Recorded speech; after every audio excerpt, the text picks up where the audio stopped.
تو یہ اگر یہ کہا جائے کہ اچھا اس کی اولاد نہیں ہے یا نرینہ اولاد نہیں ہے یا بیوی بیمار ہے یا باقی، کوئی ایسی بات نہیں، ان میں سے کوئی چیز بھی نہ ہو تب بھی کر سکتے ہیں. اچھا لیکن پاکستان کے جو قانون ہے اس کے مطابق آپ پہلی بیوی سے اجازت لیے بغیر اگر دوسری شادی کرتے ہیں تو آپ کو سزا ہوتی ہے، اور ایسے کیسز بہت سے دیکھے بھی گئے ہیں. تو کیا پاکستان کا جو قانون ہے وہ شریعت کے مترادف چل رہا ہے یا کیا اس پر آپ روشنی ڈالنا چاہیں گے؟ اللہ سبحانہ تعالیٰ کی کتاب اور رسول اللہ کی سنت سے ایسی کوئی پابندی نہیں، مرد باؤنڈ نہیں ہے کہ وہ عورت سے اجازت لے، یہ قانون درست نہیں ہے، یہ قانون درست نہیں ہے، یعنی اجازت کی ضرورت اللہ سبحانہ تعالیٰ کا قانون نہیں ہے، یہ اور ہماری اسٹیٹ کا لا ہے. اور جو جی آپ کو لگتا ہے کہ یہ اسٹیٹ کا لا، سوسائٹی کا پریشر، اور مجھے ایسا لگتا ہے کہ شاید اس میں کوئی بیرونی طاقتیں بھی ہیں کچھ ایسی، کیونکہ ہماری سب سے بڑی جو اسٹرینتھ ہے وہ سوشل فیبرک اور فیملی یونٹس. جی یعنی میرا باجی اتنی دنیا جا کے پڑھا کے 2-3 درجن ملک دیکھ لیے، یہ واحد سوسائٹی ہے جہاں پہ نانا نانی دادا دادی ملتے ہیں، جی جن کو کہہ لیجئے جن کا انتظار ہوتا ہے، جن کے ساتھ بچوں کا انس ہوتا ہے. مطلب آج میں اٹھ کے آیا ہوں تو میری صاحبزادی کے اسکول میں کوئی فنکشن ہے تو نانی ساتھ گئی ہوں، تو بیٹی میری نے کہا کہ جی آپ تھوڑی دیر کے لیے پاپا آپ آ جائیے گا. تو مجھے بڑی خوشی ہوتی ہے کہ بزرگوں کے ساتھ اٹیچمنٹ، ہم نے اپنے نانا دادا کو دیکھا. دنیا میں اولڈ ہوم ہے، یقین کریں کنیکشنز ختم ہو جاتے ہیں. پھر ایک دوسرے کی پرواہ کرنا، احساس کرنا، ایک فیملی یونٹ بڑا طاقتور ہے. مجھے ایسا لگتا ہے کہ بیرونی طاقتیں بھی ہیں جو اس یونٹ کو خراب کر رہی ہیں. بڑی تیزی کے ساتھ سنگل وومنس کی تعداد بڑھ رہی ہے، اور ایسی ہماری بہنیں ہیں جو چند دنوں میں شادی ہوئی اور اس کے بعد کھلا ہو گئی، علیحدگی ہو گئی.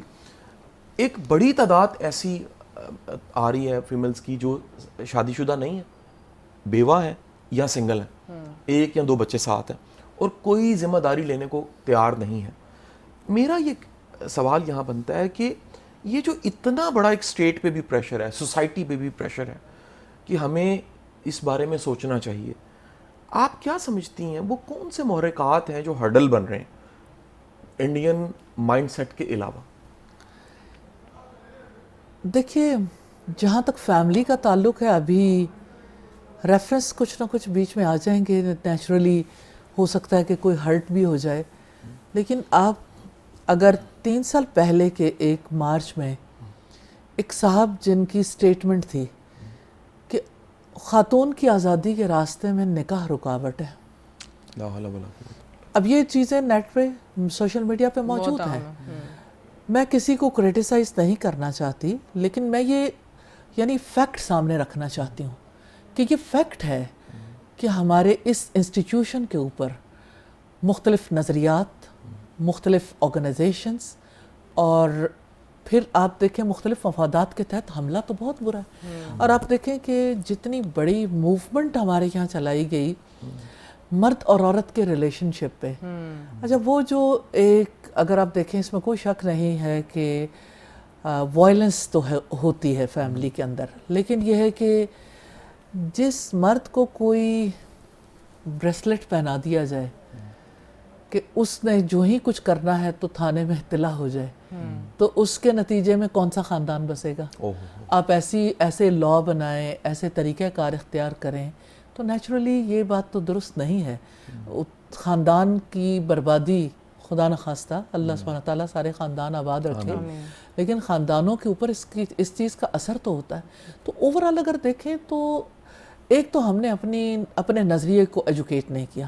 دوسری بات یہ ہے کہ آپ کے یہاں جو کریکلم پڑھایا جاتا ہے، آپ ایک بڑی تعداد میں ایلیٹ سکولز کو دیکھیں، وہ جو کچھ اپنے ناولز سے کریکلم کے تھرو، آپ کی لٹریچر کے تھرو جو کچھ پڑھا رہے ہیں، تو وہ یعنی کوئی ایسا کانسیپٹ نہیں ملتا جس کے ذریعے سے خاندان کی ویلیوز جو ہیں وہ آگے بڑھیں.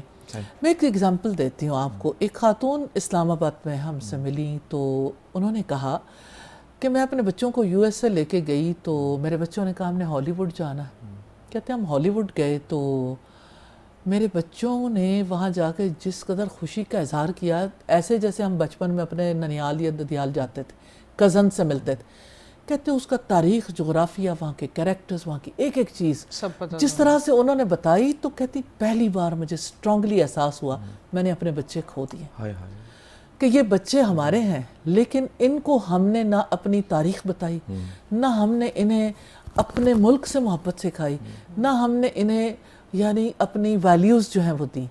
تو یہ ان کا تعلق تو کسی اور سرزمین سے ہے، ان کے ناطے، ان کے کنیکشنز کہیں اور جڑے ہوئے. تو اوورآل اگر دیکھیں تو سوسائٹی میں ہماری جو یوتھ ہے اور ہمارے ایون جو ہمارے بڑے لوگ بھی ہیں اب جس لیول تک بھی پہنچ گئے ہیں، تو یہ کوئی آج کی بات نہیں، آج کی کہانی نہیں. کبھی رشیا کا پریشر تھا، پھر اب کسی اور طرف کا پریشر ہے، تو پریشرز تو ہر طرف کے ہیں ہی، اور نظریات کی یلغار تو ہے ہی. ہم جب پڑھ رہے تھے یونیورسٹی میں تو اس وقت ہمارے ایک پروفیسر تھے ڈاکٹر مشتاق الرحمن صدیقی، تو وہ یعنی اس چیز پہ بہت بات کرتے تھے، تہذیبی تصادم پر.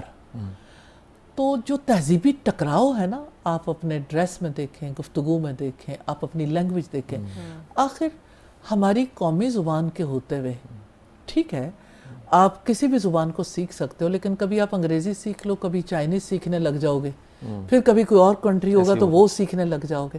ابھی پچھلے دنوں میں ہم ملائیشیا گئے ہوئے تھے، تو ہم نے دیکھا کہ انہیں ضرورت نہیں ہے اس بات کی کہ وہ ضرور انگلش سیکھیں. انگلش انہیں آتی ہے لیکن ان کے سکولز کی جو بیسک لینگویج ہے وہ ملے ہے، اور یہ ہے کہ وہ اس کے ساتھ بہت یعنی اچھا فیل کرتے ہیں. اور میں نے دیکھا ہے ان کے یہاں جو چینج ہے، ڈریس اپ ہونے کے انداز ڈیفرنٹ بھی ہیں لوگوں کے، لیکن نماز کے وقت اذان ہوتی ہے، ہر بچہ، ہر بچی، ہر مرد، بوڑھا، جوان، جس حالت میں اس نے نماز کے لیے ضرور پہنچنا ہے. اب ہم اپنی سوسائٹی میں دیکھتے ہیں تو مائنڈ سیٹ ہی ڈیفرنٹ ہے.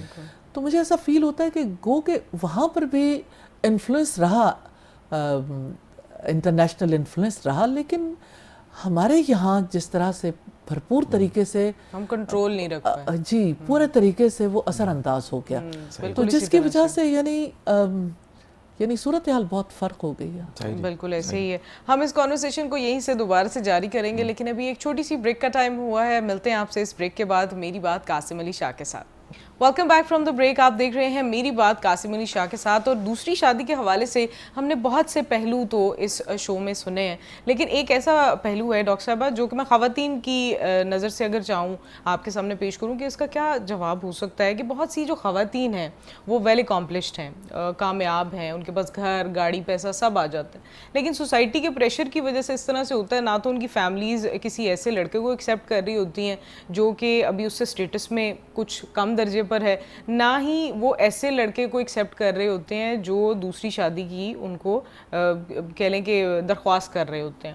لیکن اس پرابلم کی وجہ سے نہ تو وہ ویل اکامپلش لڑکی کسی کی دوسری بیوی بن پا رہی ہوتی ہے صرف اس پریشر کی وجہ سے، چاہے وہ ایکسیپٹ بھی کر لے. تو اس کو ہم کس طرح سے چینج کر سکتے ہیں؟ کیا کسی لڑکی کا بیوہ ہونا یا پھر لاچار ہونا، بے بس ہونا ضروری ہے کہ وہ کسی کی دوسری بیوی بنے، یا پھر کوئی ویل اکامپلش خاتون بھی کسی کی دوسری بیوی بن سکتی ہے؟ دوسری بیوی بننے میں کوئی پرابلم نہیں ہے، صرف یہ ایک سوسائٹل پریشر ہے جس کی وجہ سے آپ یہ دیکھ لیں کہ فیملی کا پریشر، ابھی آپ نے کہا کہ جیسے یعنی مس میچ ہونے کی وجہ سے اپنی ایج کے یا ان میرڈ بوائے کے ساتھ جو ہے وہ والدین نہیں چاہتے، لیکن جہاں پہ میچ ہو رہا ہے اگر وہ پہلے سے شادی شدہ ہے تو والدین اس کی اجازت نہیں دیتے. تو ایشوز تو ہیں، ہمارے چیلنجز تو ہیں. حل اس کا یہی ہے کہ اس کو موضوع بھی بنایا جائے، اس کو ایڈریس بھی کیا جائے، کیونکہ ہماری بہت بڑی تعداد ہے خواتین کی، بچیوں کی، جن کا یہ بہت بڑا ایشو ہے. تو مجھے ایسا فیل ہوتا ہے کہ سوسائٹی کو جو ہے وہ اس طرف توجہ کرنی چاہیے، اور آپس کی گفتگو کے ذریعے سے بھی مجھے لگتا ہے میڈیا، سوشل میڈیا بہت اہم رول پلے کر سکتا ہے. اور یہ ہے کہ یعنی ایون فیملیز کے ساتھ بھی ایسے سیشنز ہونے چاہیے. مجھے لگتا ہے پیرنٹس کے بھی سیشنز کرنے چاہیے جو اپنی بیٹیوں کی ایج بڑھتے بڑھتے دیکھتے ہیں اور کسی یعنی وہ اس چیز سے ہی نکل جاتی ہیں کہ پھر شادی کر سکیں. تو یہ تو سوسائٹی کے ہر طبقے کو ایجوکیٹ کرنے کی ضرورت ہے. یعنی یہ اسلامی طور پہ کوئی شرط نہیں ہے, اگر آپ نے کسی کی دوسری بیوی بننا ہے تو آپ کو اس کے لیے بیوہ یا پھر بے بس لاچار ہونا ضروری ہے. یہ تو یہ ہماری یہاں کے کلچر کی بات ہے. نہیں تو خود اپنی مرضی سے خاتون کر سکتی ہے. یہ آپ نے درمیان میں ایک نئی بات کی ہے. یعنی ماں باپ کی اجازت کے ساتھ, ظاہر ہے ماں باپ کی اجازت کے ساتھ اپنی ول سے کسی کی دوسری بیوی بننا جائز ہے. دیکھیں اسلام عورت کو اجازت دیتا ہے اور نکاح کی شرط ہے ایجاب و قبول. اگر لڑکی ایگری ہے تو پیرنٹس کو بلا جواز تاخیر نہیں کرنی چاہیے, کیونکہ گناہ گار ہوتے ہیں انہیں کر دینی چاہیے. بالکل ٹھیک جی. اچھا میڈم, ایک بڑا اہم سوال کا ہمارا بات چیت کا یہ حصہ بنتا ہے کہ وہ لوگ جنہوں نے خیر کی نیت سے اخلاص کے ساتھ یہ قدم اٹھایا, یقینی بات ہے سوسائٹیل پریشر ہے, چیلنج آئے, اس کے بعد آہستہ آہستہ چیزیں کمفرٹیبل ہو جاتی ہیں. آپ نے ان کی زندگیوں میں کوئی برکت, کوئی خیر ایسی دیکھی ہے؟ کیونکہ نہ چاہتے سننے والا, دیکھنے والا, کئی لوگ جاننا چاہتے ہیں کہ وہ لوگ جو سیٹلڈ ہو گئے, جنہوں نے 2 شادیاں کی, ان کی زندگی میں ایسی کیا خیر آئی؟ اچھا, عام طور پر اگر دیکھیں تو لوگوں کو بیسیکلی بیک آف مائنڈ پہ یہی ہوتا ہے کہ اگر ایک مرد شادی کر لے گا تو اس کے جو ریسورسز ہیں 2 حصوں میں ڈیوائڈ ہو جائیں گے یا 3 میں. تو اس کی وجہ سے بھی لوگ بہت پریشان ہوتے ہیں کہ ہمارے ریسورسز تو یہی لمیٹڈ. لیکن اللہ سبحانہ تعالیٰ برکت دیتا ہے. اللہ سبحانہ تعالیٰ کے ذمے ہے ہر ایک کا رزق. تو افراد کے زیادہ ہونے سے روزی کا کم ہونا یہ کوئی ڈائریکٹلی اس کا کوئی تعلق نہیں ہے, کیونکہ اللہ تعالیٰ نے تو رزق جس کے لیے جو لکھا ہو سکتا ہے آنے والی کی وجہ سے سب کے ہی حالات اور زیادہ بہتر ہو جائیں. میں ایسی بہت ساری فیملیز کو جانتی ہوں. ابھی پچھلے دنوں میں ایک شو میں ایک خاتون آئی تھیں اور اس نے کہا کہ میں اپنی مرضی سے میں نے ایک دوسری بیوی بننا قبول کیا اور میں نے اس کی بہت برکتیں دیکھی ہیں اور ہمارے خاندان میں آپس کی محبت اور آپس کا تعلق بہت اچھا ہے. اور ہمارے جو عرب ممالک ہیں جہاں پہ دوسری تیسری چوتھی شادی ہوتی ہے تو لوگوں کا اتنا مائنڈ پریپیئر ہو چکا ہے. میں سعودیہ ایک دفعہ حج کرنے کے لیے گئی تو مجھے کسی فیملی نے انوائٹ کیا, تو ایک صاحب کی طرف سے جو ہے وہ انویٹیشن آیا تو انہوں نے کہا میری تیسری شادی ہے. تو مجھے بڑی حیرت ہوئی, اپنے یعنی ہمارے ذہنوں پر بھی تو اثر ہے. میں نے کہا تیسری شادی کا انویٹیشن دینے کی ضرورت ہے؟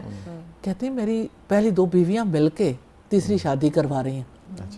تو میں نے انہیں کہا کہ اچھا تو یعنی اسی طرح سے شادی ہوگی جس طرح سے پہلے شادیاں ہوئیں؟ انہوں نے کہا ہر دفعہ پہلے سے زیادہ بہتر شادی ہوتی ہے اور پہلے سے زیادہ لوگ مل کے شامل ہوتے ہیں اور زیادہ آپس کے تعلقات بہتر ہو جاتے ہیں اور کوئی ایسا ایشو نہیں ہوتا. تو مجھے فیل ہوتا ہے کہ مرد کی بھی جو سائیکی ہے اس کو بھی جتنے پریشرز فیس کرنے پڑتے ہیں, تو یہ جو گھروں کے اندر وائلنس ہوتی ہے نا, مجھے فیل ہوتا ہے کہ اگر دوسری شادی ہو تو اس میں بھی کمی آئے گی. فائنینشیل ریسورسز رزق تو اللہ کے ذمہ ہے اور اللہ سبحانہ تعالیٰ اسباب پیدا کرتے ہیں, اور آپس کے تعلقات اگر ایکسیپٹنس آ جائے تو تعلقات میں بھی بہتری آئے گی. تو اس میں خیر ہے خاندان کے لیے بھی اور سوسائٹی کے لیے بھی الحمدللہ. بالکل ایسے ہی ہے Shah Sahab. But as we are reaching to end of the show as well, آج کی بک ریکمنڈیشن میں آپ کیا بتانا چاہیں گے؟ اچھا دیکھیں, آج کی جو میں کہتا ہوں کتابیں ہیں, کتاب نہیں آپ جانتے کیونکہ ڈاکٹر صاحبہ کے ساتھ ہم نے ایک مزید بھی پروگرام کرنا ہے, تو اس پروگرام میں یہ کتاب جو ہے سبیل النجات کا رستہ, یہ کتاب میں نے ڈاکٹر صاحبہ پڑھی آج سے کوئی 6-7 سال پہلے, اور اس زمانے میں 7 نیوز میں پروگرام کرتا تھا.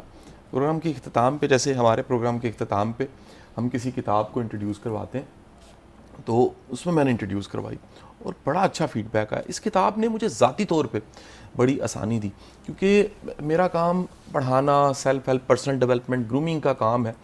قرآنک جو فلاسفیز اور نظریات ہیں جتنے آسان سہل انداز سے اور بڑے ہی بہترین انداز سے ڈاکٹر صاحبہ نے اس کے نوٹس بنائے ہوئے ہیں. یعنی آج کمال یہ کہ ڈاکٹر صاحبہ کا ہی کام جو ہے ان کی موجودگی میں ہم ٹی وی پہ یہ دکھا رہے ہیں. اچھا میں جب یہ صبح میں رکھ رہا تھا ساتھ اپنے, تو میری ٹیم نے کہا کہ جی ہمیں پتہ لگا نہیں آ چکی ہے, تو میں کہا جی وہ نیا جو اپ گریڈ ورژن ہے میں وہ بھی لے لوں گا, جو نیا ایڈیشن ہے. تو ڈاکٹر صاحبہ کی ٹیم کا بڑا شکریہ کہ وہ جو اب کہہ لیجئے بالکل جو نئے والی ہے وہ بھی میں دکھا دیتا ہوں جی, وہ بھی میرے لیے تحفے کی شکل میں ساتھ میں آ گئی جی.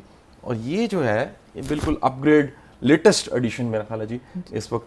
ڈاکٹر صاحب میں چاہوں گا تھوڑا سا اس کتاب کے بارے میں آپ بھی بتائیے کہ یہ خیال آپ کو کیسے آیا اور یہ کن کے لیے بڑی معاون ہے کتاب؟ قرآن مجید کی تفسیر ہے لیکن اہم پوائنٹس کی شکل میں.